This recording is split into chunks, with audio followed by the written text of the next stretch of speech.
Welcome, everyone, to another episode of Most Notorious. I'm Eric Rivenes, and thanks for tuning in. Before we get to this interview, a quick point of business. For those of you interested in ad-free episodes of Most Notorious, for just $2 a month, you can become a patron at patreon.com/mostnotorious. That's patreon.com/mostnotorious. Higher tiered options are available too for extra stuff. And as part of my Newshound tier, you do get a shout out on the podcast. And today those shout outs go to Dawn in Invergrove Heights, Minnesota, and Catherine in Stoughton, Wisconsin. Thank you, Dawn and Catherine, as well as all of my other patrons for your awesome support. So let's get on with the interview. I'm so thrilled to have as my guest today Candice Millard, New York Times best-selling author of 3 books. The first is called The River of Doubt, Theodore Roosevelt's Darkest Journey, which is about the former president's harrowing trip post-presidency to explore the then uncharted Amazon River. And it was the book that first introduced me to this author. Me and many others, including my father, who has been a part of a book club for over a decade and came back raving one day about how amazing this book was. She's also written Hero of the Empire, The Boer War, A Daring Escape, and The Making of Winston Churchill. Another wonderful book. But she's here today to talk about Destiny of the Republic, A Tale of Madness, Medicine, and the Murder of a President, which won the Edgar Award for Best Fact Crime, and my favorite of the 3, although I love them all. Thank you so much for taking some time today to speak with me about this book. Yeah, thanks for having me. So when we think about murdered presidents as Americans, going out on a limb, because I don't speak for everyone, of course, but I'd assume that Abraham Lincoln, John F. Kennedy are the ones we all know best. Maybe William McKinley, because of his vice president, Theodore Roosevelt. But James Garfield, not one of the better-known American presidents. So how did you come to choose his murder as the subject of your book? Well, you're right. Not many people know anything about Garfield beyond the fact that he was assassinated, and I think that's really unfortunate because he was such an extraordinary person. So I wasn't interested in, I didn't know much about him either. And in fact, I wasn't particularly interested in writing about another president, even though my first book had been about Theodore Roosevelt. I wanted another book that had a lot of science in it. And so I was researching Alexander Graham Bell. And I was just doing kind of broad research, reading everything I could.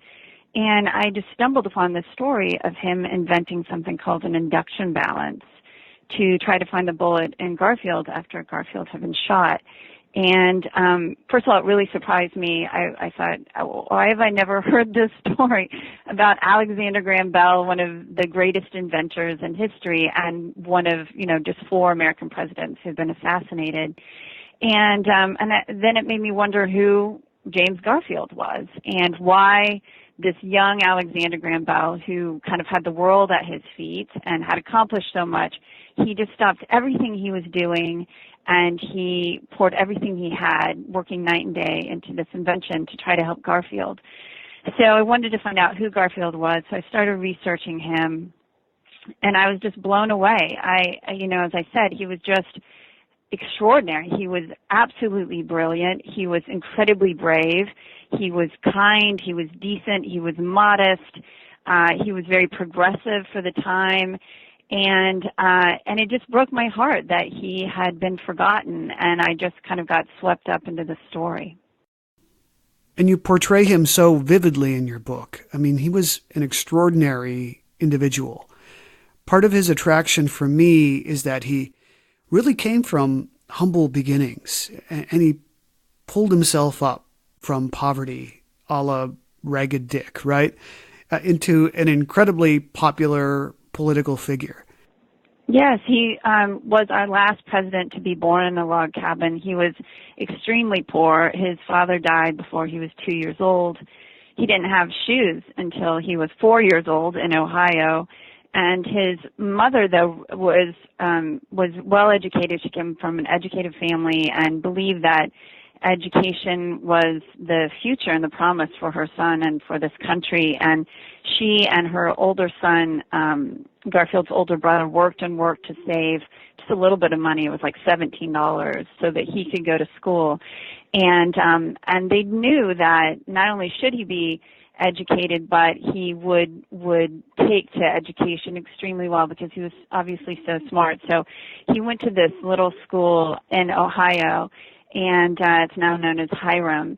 And to pay for his first year of school, he was a carpenter and a janitor. But after that, because he was so brilliant, so while he's still just a sophomore in college, a student himself, he was made a professor of literature, mathematics, and ancient languages. And he became the university president when he was 26 years old. While he was in Congress, he wrote an original proof of the Pythagorean theorem. He was just brilliant. He knew the entire Aeneid by heart in Latin. I mean, it's just, it's hard to kind of wrap our mind around someone in Congress just having such, not just deep knowledge, but also a broad knowledge of so many subjects, and just this thirst for knowledge, and this radiating intelligence. Could you talk about his political rise, his time as a congressman, and what issues he championed through Congress in the 1860s and 1870s? Sure. So he was a Republican. He interestingly never ran for office. He said that if people wanted to vote for him, he would step forward and do his duty. So he never campaigned. He was asked and agreed to put his name into contention and was voted for, but he never campaigned. But he was a really, really vibrant speaker. So in Congress, he was like chairman of several committees, military affairs, banking, currency, appropriations. And he was a big proponent of hard money. He helped start the Federal Department of Education.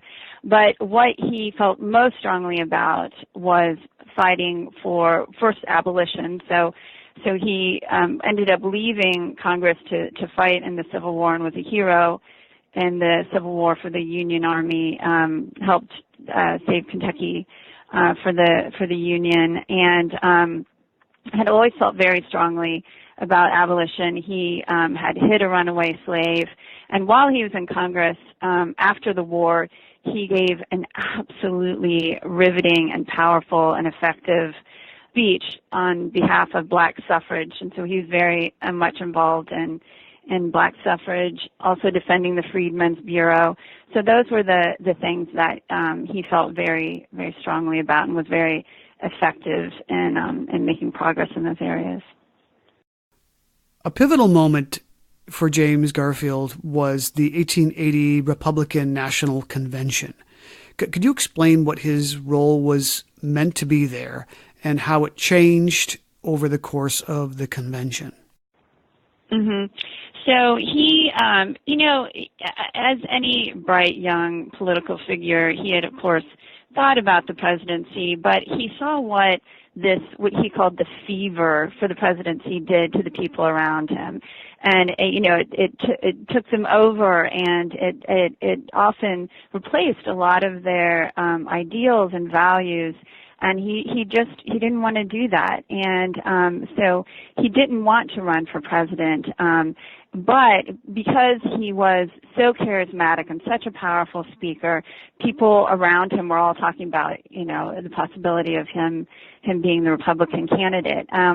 So a man named John Sherman, who was also a congressman from Ohio and was William Tecumseh Sherman's brother, saw all this interest in Garfield, and so he thought, okay, the best way to kind of get him out of contention is to have him give my nominating address at the Republican convention in Chicago. And so he asked Garfield to do that. So Garfield went to Chicago to give the nominating address for Sherman. But when he got up to speak, he was in this huge hall, about 15,000 people there, and he started speaking, and his address was so beautiful and so powerful that the whole room quieted. Everyone was just spellbound. And at one point he said, "And so, gentlemen, I ask you, what do we want?" And someone in the crowd shouted, "We want Garfield." And everyone erupted, and it took him a long time to get them settled back down, and asked for quiet and so he could finish his speech. But when they started casting the ballots, even though Garfield wasn't one of the candidates, his name kept coming up, and you mentioned it, and he tried to stop it, but people kept giving their votes to Garfield, and it ended up taking 36 ballots, the most of any Republican convention, to choose the nominee for president, and it ended up being Garfield, even though, again, he wasn't even a candidate. He tried to stop it from happening, but it just did. It was just kind of this snowball effect, and it's stunning to read the newspaper articles about the time, the coverage of the story, because there's just so much energy and excitement, and it literally just sweeps Garfield with it, and before he knows it, he is a Republican nominee for president of the United States. Would Garfield's road to a presidential victory be an easy road for him? No, not at all. His opponent, Winfield Hancock, was also a Civil War hero, and it was a very close contest. And the country was extremely divided at that time, and even within the Garfield's own party, the Republican Party, there was this stark division between those who were very devoted to the spoils system and those who were more progressive, like Garfield. And there was a man named Conkling, Senator Conkling, who Roscoe Conkling, who was the senior senator from New York, and pretty much controlled the country. He had so much power. And he was furious. He wanted Grant to win the nomination again and have a third term as president. Grant was his man, and he was very close to Grant, and was furious when Garfield was given the nomination. And so to placate him, because they needed Conkling's help to win the election for Garfield, they forced on Garfield one of Conkling's closest associates, closest men, Chester A. Arthur, to be his running partner. So it was really difficult from Garfield from the beginning in every possible way.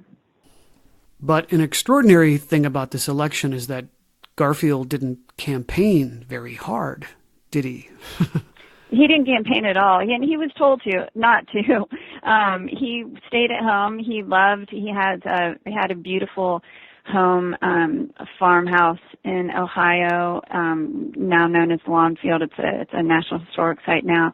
But and he wanted to be there. He wanted to be with his children. He wanted to be with his books. He wanted to be working on his farm. And he knew that if he won, it would bring him a particular kind of sorrow to be president. He knew it would separate him from all the things that he loved and thrust him into this continual warfare.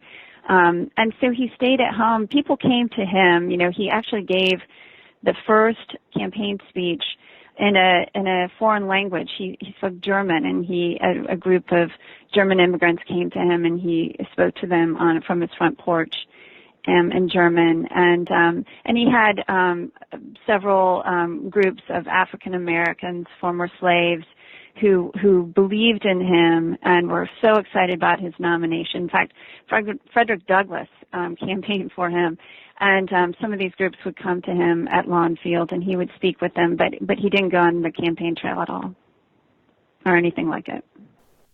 Roscoe Conkling was quite a strange and compelling figure, wasn't he?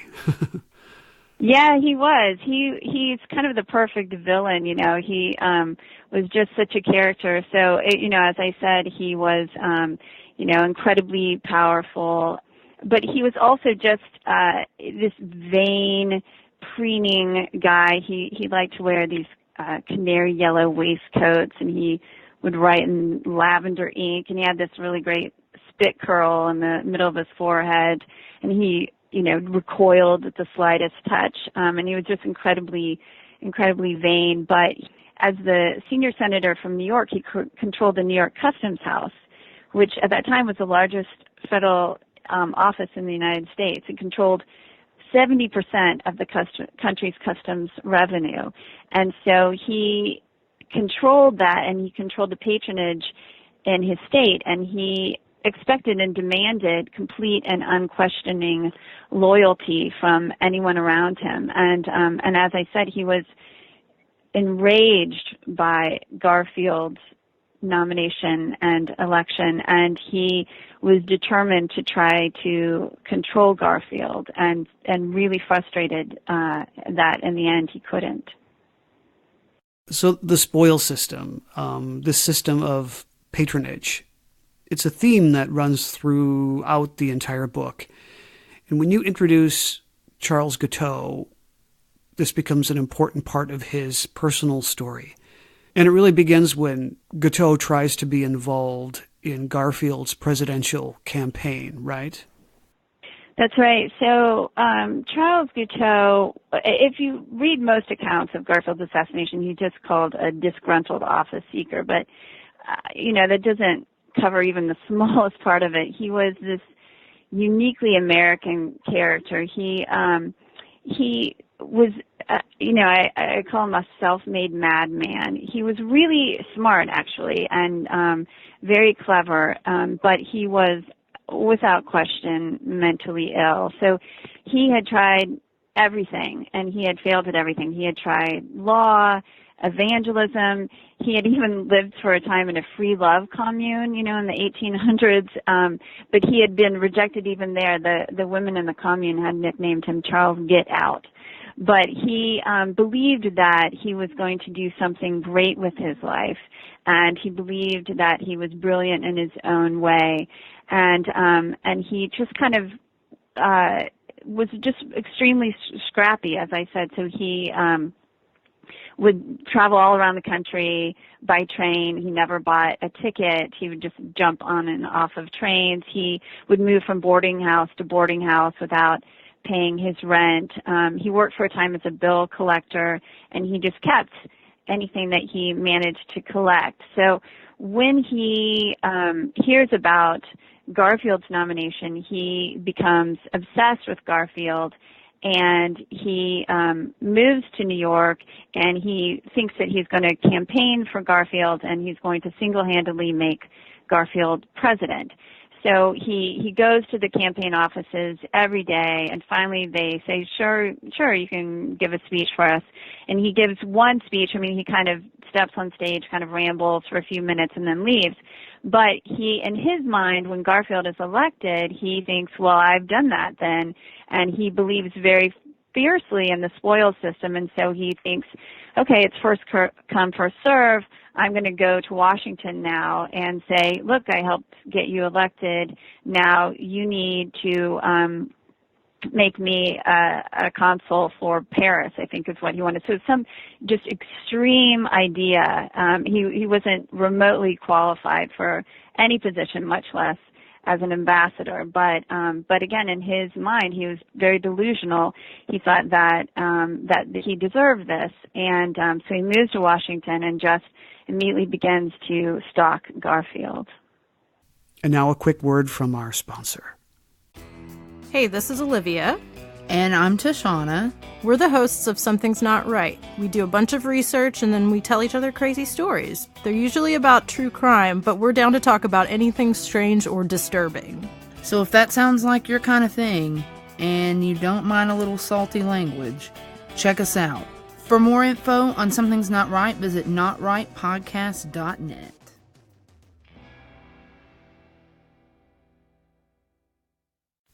And now back to the show. So Lincoln had been assassinated approximately 15 years earlier. You'd think that America would have learned its lesson after that, and presidential security would have been improved. But it's pretty shocking to read these accounts of Garfield freely walking around the streets of Washington, D.C. Right. I'd love it if you could explain what protections were afforded to him and how easily accessible he was to people. Essentially, he had no protection and didn't want it.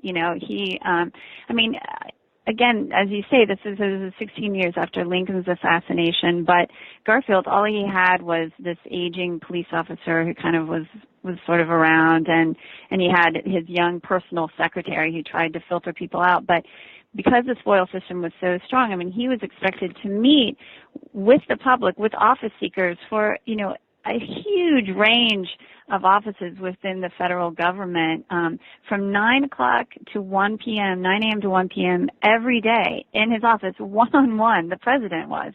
And so to him, it's not, he doesn't think of it as being dangerous. He thinks of it just being incredibly frustrating. This is not how he wants to spend his time or his life. He's like, okay, I'm president, so I want to do something serious. I want to think, I want to get things done. But so much of his time is just used up meeting with office seekers, and but he was completely free, and he knew obviously that assassination was potential, but he thought it's not going to happen, and I'm not going to waste my time worrying about it. So he walked all around the city by himself. He traveled all around the country by himself, and in fact, after Guiteau got to Washington and started stalking Garfield, and then later becomes obsessed, and we can talk about this later, but decides that God wants him to kill Garfield. At one point, Garfield leaves the White House. He walks down the street to his Secretary of State's house, and the two men walk through the streets of Washington, and Guiteau is following them the entire way, holding a loaded gun. So when do things change for Guiteau in his mind? Is there some specific breaking point? How does he go from being obsessed with getting a job to actually wanting to kill the president? Yeah, so he goes to the White House every day asking to see Garfield. And he actually gets into the president's office when Garfield's in it one day, and he hands him a copy of the speech that he wrote for the campaign, and he thinks, okay, that's it. I should get my assignment any day. And it doesn't come. And finally, he's obviously so erratic and strange that they try to kind of filter him out of the White House, and then he starts going to the Secretary of State's office every day, and finally he stops the Secretary of State. Again, the idea of just a man walking up to the Secretary of State and talking to him on the street is so difficult for us to understand, but this is what happened, and he approaches Blaine, the Secretary of State, and says, I'm Charles Guiteau, and of course, I should be getting this assignment, and Blaine is just finished with him, and he says, look, it's never going to happen. You need to stop. I don't ever want to see you again. And Guiteau, who again and he's desperate at this point. He has no job. He doesn't have enough to eat. He doesn't have his clothes are fraying and falling apart. He's moving from boarding house to boarding house whenever the rent's due. And so he goes back to this little room he's rented, and he lies down on this cot he has. And he has what he says later is this divine inspiration that God comes to him and says, Garfield isn't a true Republican. He's not who should be in the White House. It should be Chester Arthur. And so you're going to make Chester Arthur president. And Guiteau said, later that it was nothing personal. It was just God's will. So on July 2nd, 1881, James Garfield would be assassinated by Guiteau. What preparations did Guiteau make to kill the president? And did it go the way he had planned? So this happened over a course of several weeks, and like I said, he's regularly stalking Garfield. So he sits on a bench the park across from the White House, waiting for him to come out every day. He follows him around. At one point, he thinks he might shoot him in church. He follows him to his church, and he kind of decides maybe through this window I could.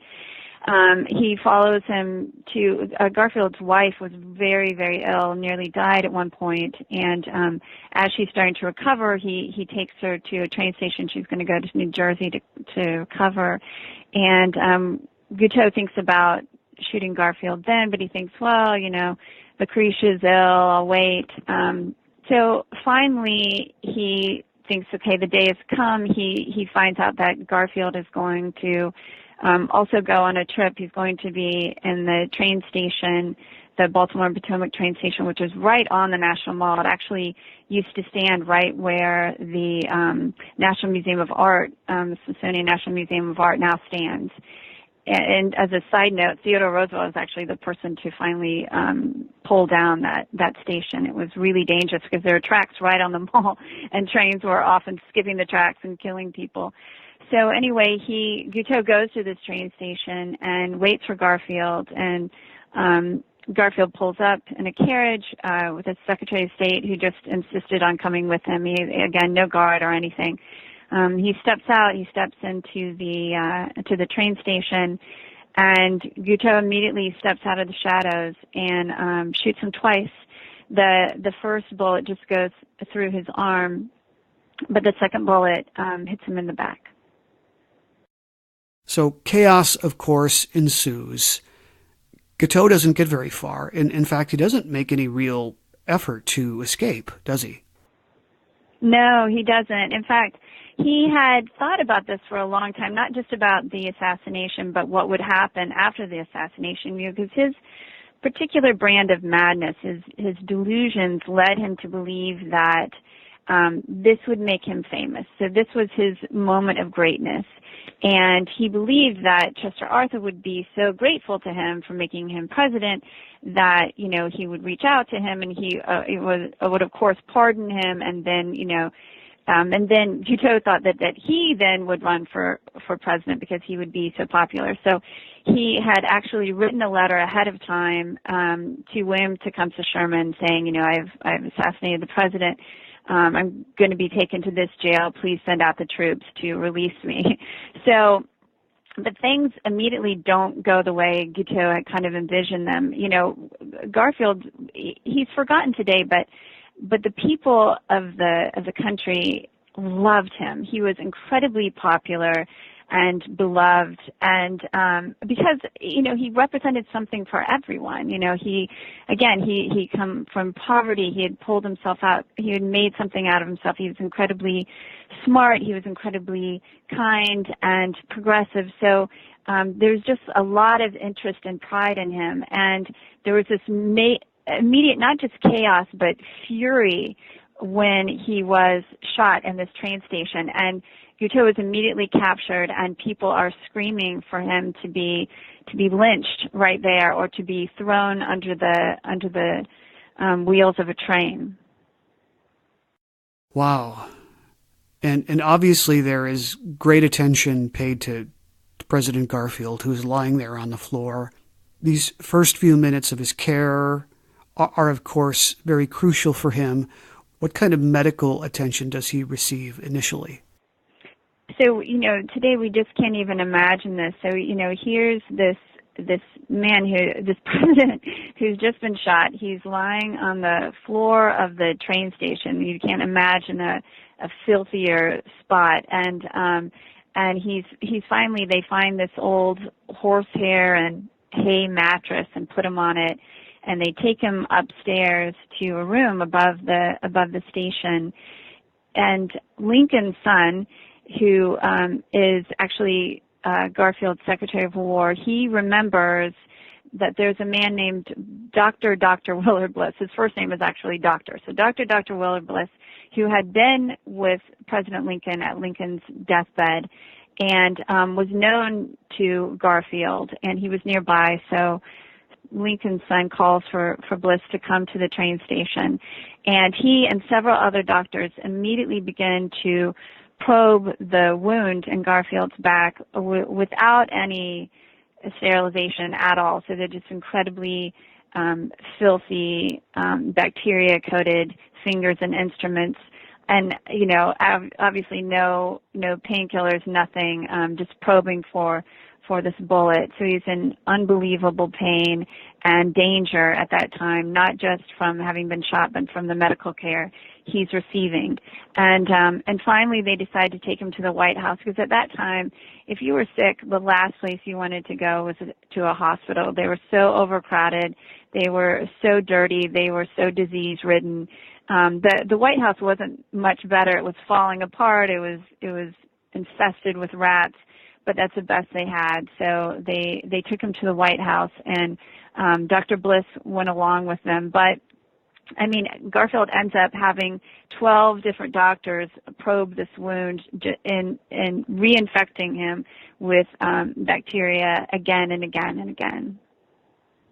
So there was a time, right, when it was thought that Garfield might recover, and what seemed to be a recovery produced a giant collective sigh of relief from Americans.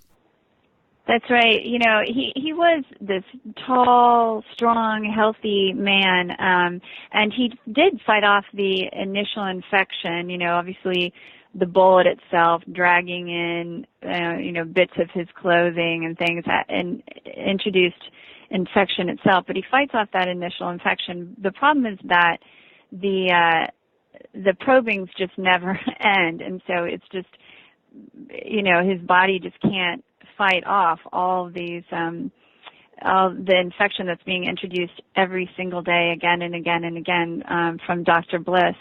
And they think at first that he's going to die right away, they assume. And then when he doesn't, you're right, everybody, there are all these prayers out, and they're so happy, and people are sending all these things to the White House. Somebody sends a cow because they hear that he really likes milk, so there's actually this cow tied up on the front lawn of the White House, and people are sending all of their different homemade remedies and their suggestions, and they even, it's summer, it's July, and it's incredibly hot and sticky in Washington D.C. And so the Navy and the Engineering Corps actually rigs up the first air conditioning system in the White House to try to cool the president. So everybody's trying to help him. What they don't understand is that his own doctor is slowly killing him. Is Garfield still conducting presidential business while bedridden? No, he wasn't. In fact, nobody really was at that time. His poor secretary, who again was like 24 years old, this really, really great guy who's incredibly devoted to him, is just trying to keep things together, And Chester Arthur has just disappeared because everyone assumed that Chester Arthur would be thrilled that he would just be waiting in the wings for Garfield to die so he could step in and become president. And Conkling obviously assumed that would happen too. But the opposite has happened with Chester Arthur. He is sickened by the shooting, and the last thing he wants is for people to think that he wants Garfield's death. So he is not even in Washington.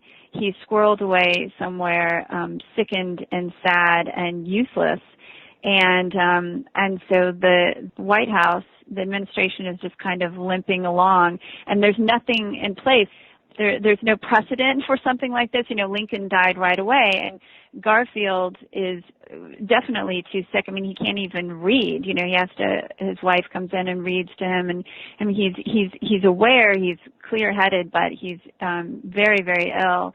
And so everyone's just scrambling to figure out what's going to happen and how they can keep everything afloat. And it's during this time, and you mentioned this earlier, that Alexander Graham Bell, frustrated as all Americans were, realizes that he might have the ability to invent a device that could help find the bullet. So he invents this device and then travels to Washington, D.C. with it, right, to help the president?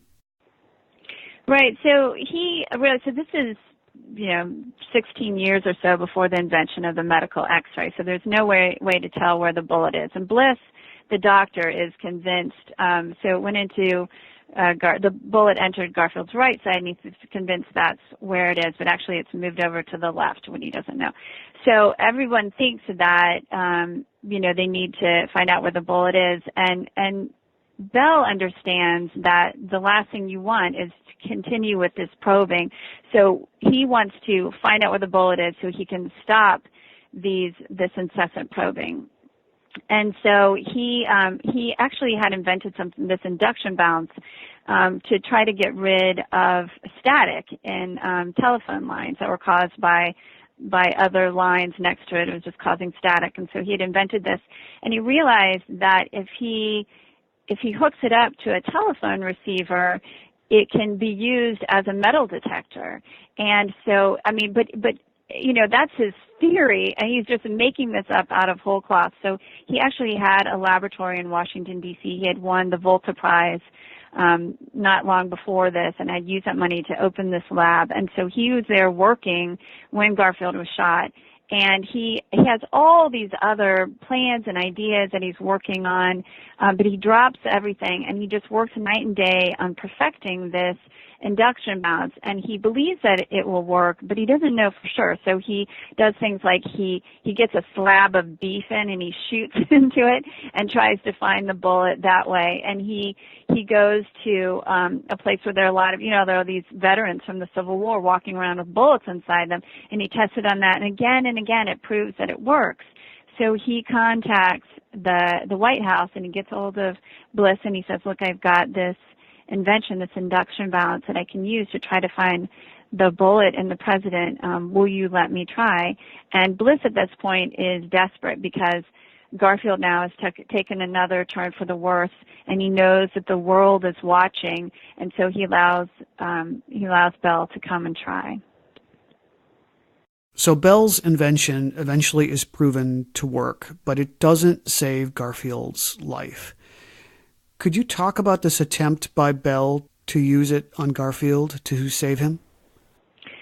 So Bell does go to the White House, and he uses induction balance on Garfield, and it's inconclusive. And he's incredibly frustrated. He can't figure out why it wasn't working. And he goes back to his laboratory, and he's just, it's late at night, and he's working, and he realizes, wait a second, this is the President of the United States. He may have been on something that was very new and fancy at that time, which is a mattress with metal coils. And so he contacts the White House, and they confirm, yes, actually, the president is on this mattress. And so obviously, a mattress with metal coils is going to affect a metal detector.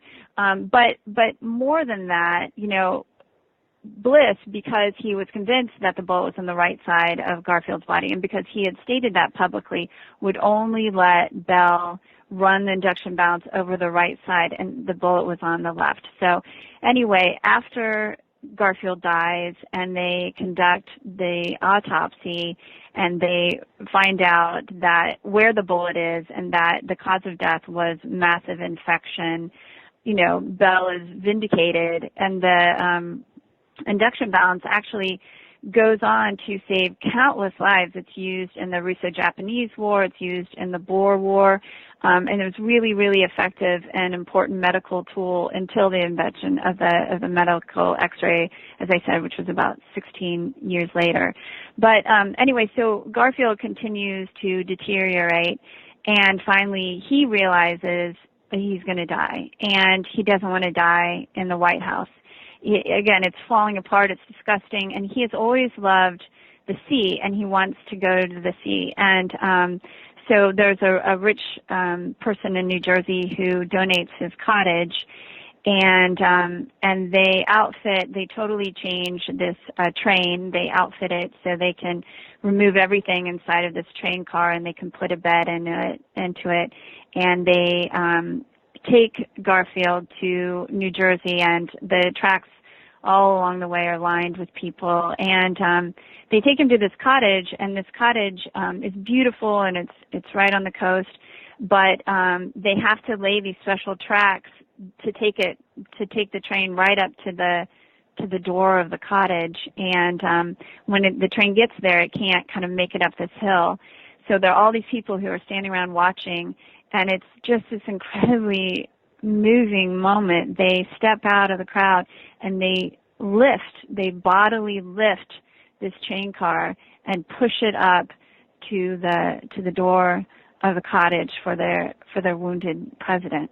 And Garfield is put into this room where he can see the sea, and he has his family and his friends with him. And he is talking to a friend one night, and he is suddenly in incredible pain, and he dies soon after that. And now another quick break. Let's get back to the interview. Is the country aware after the president is moved that he's taken a turn for the worse? They are, right. And so Bliss had been sending out medical bulletins, and they had been put up on bulletin boards and sent by telegram. So people are following, and there are dozens of news stories every day about the assassination, about the president, every angle of the story. I mean, it took me months just to go through the New York Times coverage alone. So everybody is, as you can imagine, everyone in the country is completely riveted to the story, and by this point they do understand that he's going to die. And when he does, after the autopsy, he is brought back and he lays in state, and then he's buried in Cleveland, in a cemetery there in Cleveland. And again, because he was president for such a short time, he's been forgotten, and this incredibly tragic event in our nation's history has been largely forgotten. But at the time, the country was just devastated, and I think that part of their intense grief came from knowing that he would be forgotten, knowing that this kind and brave and decent human being, and a person I think would have been one of our great presidents, would be forgotten with time. So you deftly weave these two nail-biting narratives together in your book. Not only this tale of life and death for the president, but also Guiteau's story, which includes his trial. Tell us about his trial, if you don't mind, including his defense and the eventual outcome for him. So this is one of the first attempts at an insanity defense, and the country, the American people are they're determined to see Guiteau hanged, and to them there can be no other outcome. But obviously the trial has to go through, and it's really a circus, because Guiteau is just such a character, and he the only person he can get really to defend him is his poor, long-suffering brother-in-law. He had a sister who loved him and largely raised him, and her husband happens to be a lawyer, but he's like a tax attorney or something, and he's doing his best, but Guiteau is sitting behind him, constantly shouting things and attacking him, his own lawyer, and it's just this circus, and the prosecution, is determined to have him found guilty, and so they carefully go through his entire life. So, often people will read this and say, how can you know all of these things about Guiteau? How can you know what he was thinking? And the answer is that because he gave all of these interviews after his arrest.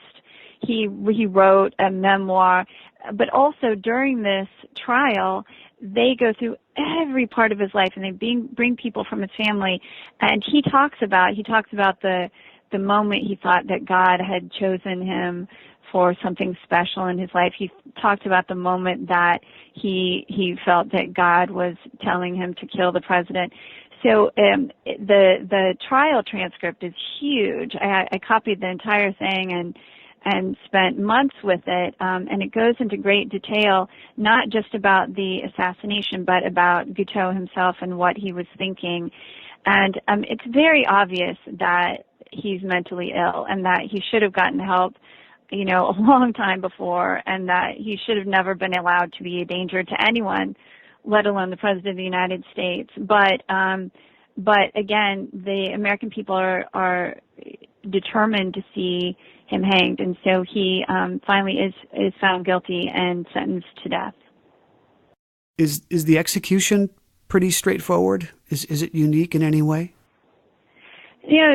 He asks that he might be able to determine the moment of his death, and what he wants to do, and strangely the guard lets him. He's written a song or a poem that he wants to give. He wants to perform really on the gallows. And so they bring him in. They set up the gallows in this prison, and he goes up and he recites his poem, and this kind of strange high-pitched voice is called "Going to the Lordy." And the signal that he's decided upon with the executioner is that when he's ready, he's going to drop this piece of paper that has a poem on it.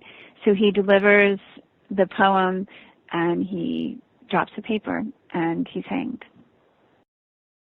What is your personal view on Garfield's legacy? What's important to remember about him?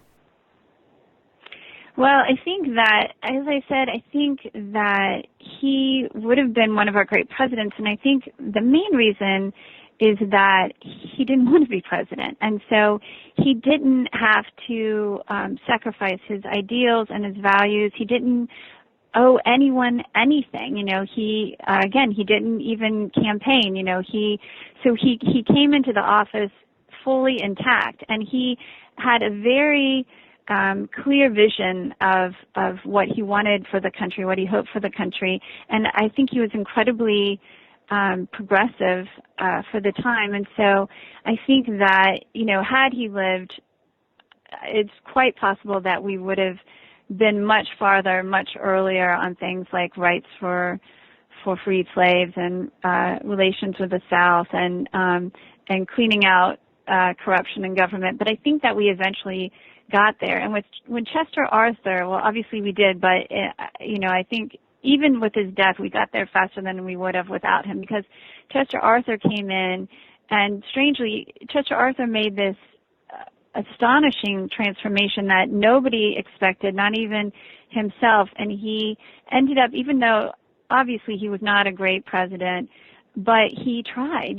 He was an honest president, and he tried to be the kind of president that Garfield would have been had he lived. And I think largely that's his legacy.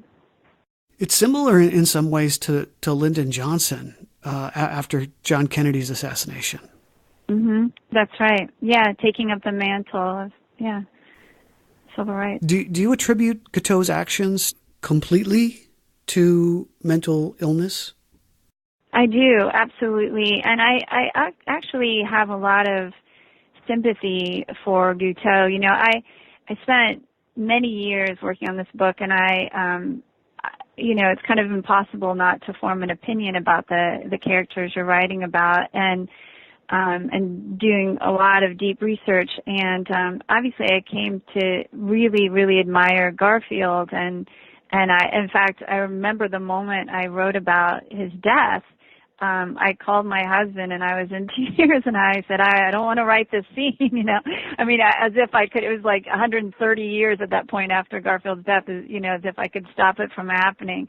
But Guiteau, if you know anything about him, it's painfully clear that he was sick. He was mentally ill, and thank God. We're still not perfect in this country in helping those who suffer from this illness, but we've gotten a lot better. And he needed help, but he lived in a time when, and his family actually tried to help him, but he lived in a time when you could just disappear. So again and again, when it would get to the point where his insanity was obvious and dangerous, and people would start the process of forcing him into some sort of asylum to get him some sort of help, he would just leave, and nobody knew where he was. He would just be completely off the radar, and he would just pop up somewhere else and just start again. And so there was no way to pin him down and get him the help he needed, and at the very least keep him from hurting somebody else. But I actually have a great deal of sympathy for Guiteau. So for people interested in learning more about you and your work, you do have a website, right? That's right, I do. CandiceMillard.com. Perfect. Well, one last question. What was the research process for you like in writing this book? And what were some of the primary sources you used? And was the process for writing this book unique in any way from the other books you've written? Well, with my other books, they've taken me usually to other countries, South Africa, the Brazilian Amazon. For the next book I'm writing on, I'm going to be in Zanzibar and Uganda this summer, and a lot of, research in the UK. And this was, very much an American story. And I'm from Ohio originally. I was born and raised in Ohio. So it felt, very personal to me in a lot of ways. But obviously the largest resource was the Library of Congress, the Presidential Papers. I love working there. It's just really an incredible place. And the coolest thing about it is that anybody can go. Anybody can go and see, America's treasures. You just go with your driver's license and you get a reader ID card. And you can step into this world and, you can hold the letters of our president. So Garfield's papers are there, his wife's papers, Chester Arthur, Roscoe Conkling. So I spent weeks just working in the presidential papers at the Library of Congress. I also, spent a lot of time at Garfield's home in Mentor, Ohio, which I said is a National Historic Site now. And the people who protect his legacy there are really extraordinary and do such a good job. And I would encourage everyone to go see this house. It's still 80% original to when Garfield lived there. And Lucretia, his wife, started the first presidential library with some funds that were given to her by the American people after Garfield's death. And she used part of that to create this library, and then later sent, his papers ended up in the Library of Congress. But there's still quite a few things there, including a wreath that Queen Victoria sent for the funeral. So, and a few other archives. I mean, this was interesting in that it seemed there were lots of little pieces, all in different. It was kind of fun. It was kind of like a treasure hunt. I would find it starts with this crash of this steamship that Guiteau is on, and there happens to be this tiny little archive in Connecticut that I found that I actually was really hard to reach them because it was in the winter and they're only there a couple times and there was a huge snowfall. So anyway, things like that just make it really interesting and fun, and you feel like a detective. So research is always my favorite part of the process. Are there any physical artifacts still left from these events? So in the National Museum of Health and Medicine, which when I was doing the research was at Walter Reed, which has since closed down. They put it in this really fancy new building, but they actually have the 6-inch section of Garfield's spine where the bullet went through. So the bullet, didn't hit any vital organs. It didn't hit his spinal cord, but it did go through his spinal column. And so they used this piece of his spine during the trial, and they had this red plastic pin going through the hole where the bullet traveled, and that's still in that museum. They also have a jar that's filled with pieces of Guiteau's brain. So after he was hanged and buried, they exhumed his body and took it to study to see if you could find physical signs of insanity. And they actually divided his brain, and they sent pieces of it around the country to different scientists and experts, and they ended up, sending them back saying, he probably had syphilis, but that's all they could see. But they still have this jar of his brain. And then they also have, bizarrely, they have pieces of his skeleton, of Guiteau's skeleton, so like his femur, wrist bone. And when I saw it, again, it was at Walter Reed, but it was like in this drawer, and it also had pieces of John Wilkes Booth's skeleton in the stairs. It's like the assassin's drawer. It was very, very strange. Yeah. But, those are there. I don't know if just anybody can go see it, but, I was obviously working on a project to explain what I was doing, and they let me see it.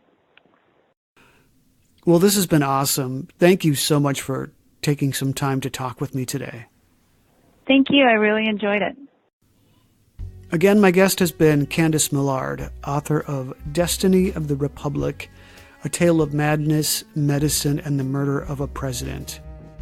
This has been another episode of the Most Notorious Podcast, broadcasting to every dark and cobwebbed corner of the world. I'm Eric Rivenes, and have a safe tomorrow. Hey, this is Olivia. And I'm Tashana. We're the hosts of Something's Not Right. We do a bunch of research and then we tell each other crazy stories. They're usually about true crime, but we're down to talk about anything strange or disturbing.